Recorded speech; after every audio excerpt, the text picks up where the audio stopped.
everyone, this is Masscom Senior and WICR Vice President Spring Gonzalez. There's a lot happening at Masscom. Check out NorthAvenueNation.com for the latest student blogs, videos, WICR shows, and pictures from around campus. For the latest internship opportunities, go to Twitter and search IC Masscom.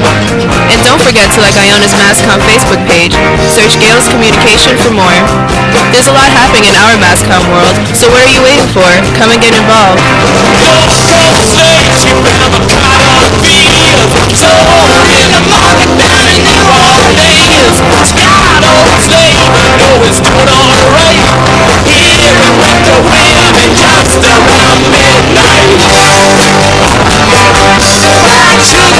WICR, Iona College Radio. Hello everyone, we are back.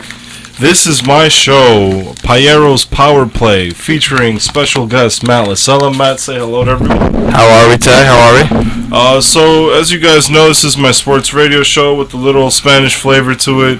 Pretty sure I'll play some salsa music for you later on. But we're going to get right into the sports real quick. We've got some March Madness to talk about, and it's pretty much what we're going to cover the whole show. So we've got a lot going on. We finished through the round of 64, round of 32. We're on our way to the Sweet 16 this upcoming weekend. It's a lot to look forward to. Kentucky's about 4 games away. I don't know. That can be the perfect season. What are you thinking about that? You think they got it? Oh, man. I think they're going to cruise through the Sweet 16. Make their way down to the Elite Eight. I think if anyone was going to knock them off, it was going to be Cincy, because Cincy plays physical. I don't know how West Virginia's going to handle that. We'll see, I guess. West Virginia, let's see. They've barely beat Buffalo. 12 lead. Yep. Barely beat Maryland there. That was a 10-point game, so I guess that was a better game for them. And then they've got Kentucky on March 26th at 9:45 on CBS. But Kentucky, they beat Cincy 64-51. And before that, they demolished Hampton. Yeah, I wish it was Manhattan, but I guess we'll wish it was Manhattan. Would have been fun. I guess we'll live with Hampton. So we've got Kentucky and West Virginia to look forward to. I've got Kentucky in that one, of course. Yep, as do I. And then we have Notre Dame and Wichita State. That's gonna be a good game. That's my Sweet 16 matchup that I'm looking forward to most is Notre Dame Wichita State. That's gonna be an interesting game to watch because the winner of that goes on to play Kentucky, if I'm right. Yep, absolutely. Yeah, winner of that goes on to play Kentucky, and I'm pulling for the Shockers because that win against Kansas really solidifies them. Yep, I agree. Getting eliminated early last year, and we're like, wow, well, there's so much buzz surrounding Wichita State in the last couple of years. This win over Kansas puts them right back up. Absolutely, I agree.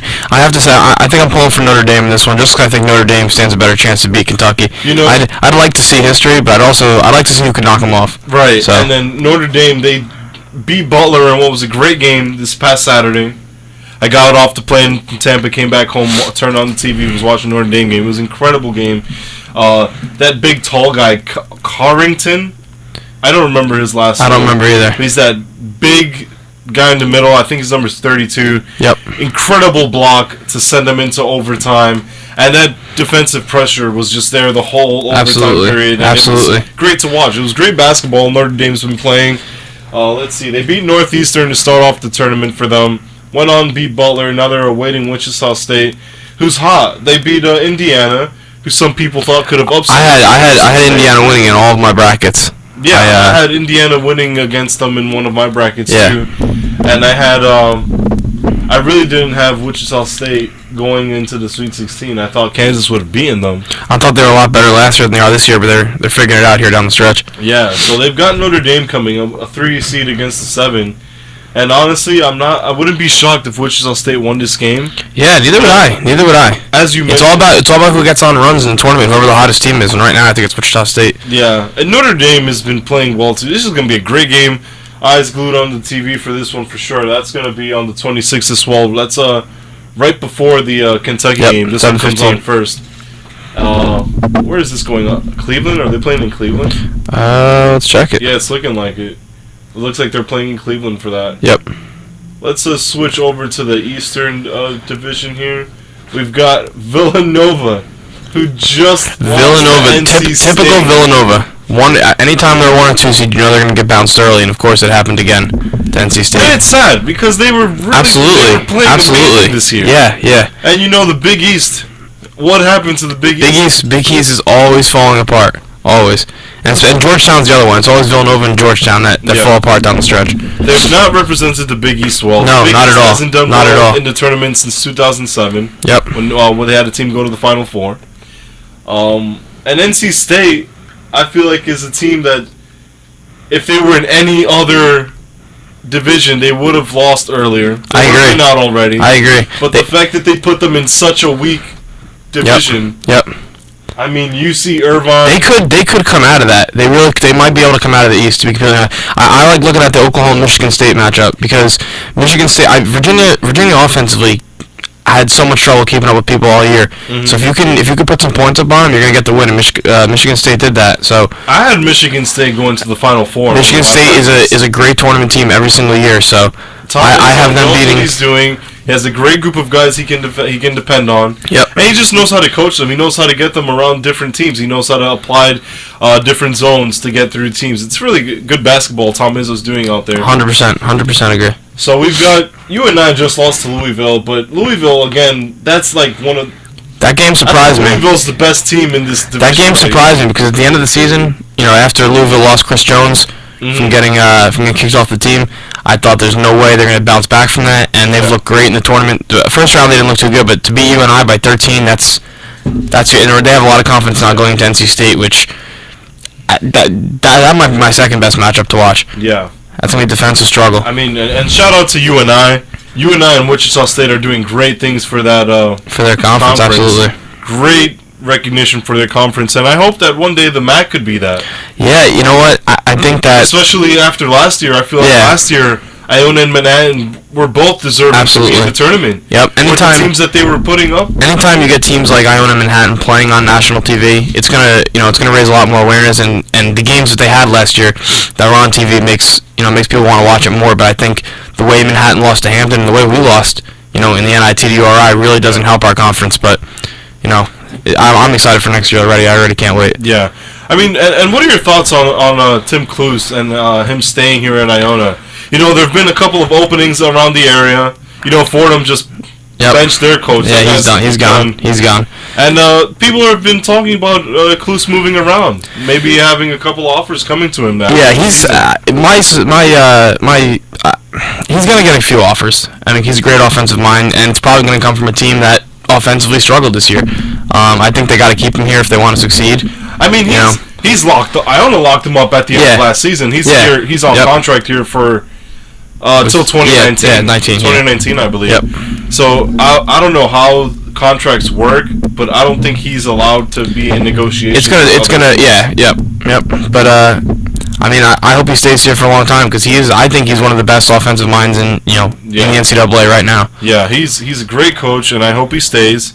And I think he will, unless again he's under contract for another 5 years, 4 or 5 years. So I don't think he's allowed to talk to other teams. But if somebody was to come up to him with a really good offer, I think he might take it. Could change things, yeah. Yeah. Same situation that happened in Mazziolo last year. South Florida offered him that deal, and unfortunately, obviously, he couldn't take it because of his past situations. But so that's how did we get there? Oh yeah, UNI. I mean, mid-major school making noise. So I feel like Iona can make that buzz, and we have made that buzz. A lot of people are starting to recognize the school. Absolutely. And we're building talent for next season. We've got a couple of players coming in from the region. Yep. We had a couple of transfers that had to sit out the year, so. Right. We're gonna have a couple of guys coming. And we don't lose much. Obviously, losing Lowry is huge. Yeah. And Jelani too, and even Dracovic, but we didn't graduate much, so. Yeah. Next year should be exciting. It's gonna be a good year, and then I think AJ's coming back. I think he's gonna stay. He's gotten some calls from scouts, but they couldn't really give him a definite spot for the draft, and I think. In his best interest is that he would stay. And I don't think he wants to go out on the note that he went out on. Yeah. So I think he's going to want to stay for some redemption. I definitely believe that kid deserves to win the MAC championship. Absolutely. He deserves the MAC tournament. I mean, and the school's been working for it. I mean, we've been the number 1 seed in the MAC tournament the last 2 years. I don't know if we were the year before that. I don't remember. Came here. Yeah, I don't remember. Not here yet. That was the year they won. Yep.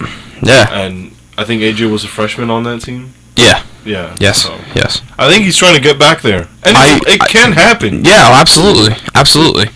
We see a lot of other teams in the conference, are graduating a lot of their seniors, and we're gonna have a lot of senior leadership next year. There is no. So, I mean, it's not like it's an unfair thing where we've got a coach of the year in Tim Cluse, and we've got player of the year in David Lowry. We have very good recruiting. We have very good recruiting. It's a good program, and it's just time. We need the time to build up. Time. Yeah. Find out why do we lose in the tournament championship game? Why do we lose in the first round of the NIT? It happened last year. Last year's game was ridiculous, but this year we just got out hustled by Rhode Island. I think the main thing is it comes down to defense. I think we have a lot of guys in this team that are capable of playing great defense, but as a team, they had a stretch where 8 straight games where they gave up less than 70, which obviously you'd like to see it be less than 60, but if the defense improves, I don't see any team in the conference really to give them a run. Right. So we've covered the Midwest in the tournament, and we've covered the East, and we've even spoke about Iona a little bit and what we can improve here. We're going to take a music break right now, and after that break, we're going to talk about the West and the South, and talk about how this tournament's going to come together for after the Sweet 16. We'll give in some predictions, and basically that's all we're going to cover today on the show today. There's a lot to talk about. It's March. It's the favorite time of the year, baby. Absolutely. So we're going to play a song here by Billy Joel. Thank you guys for tuning in. This is WICR.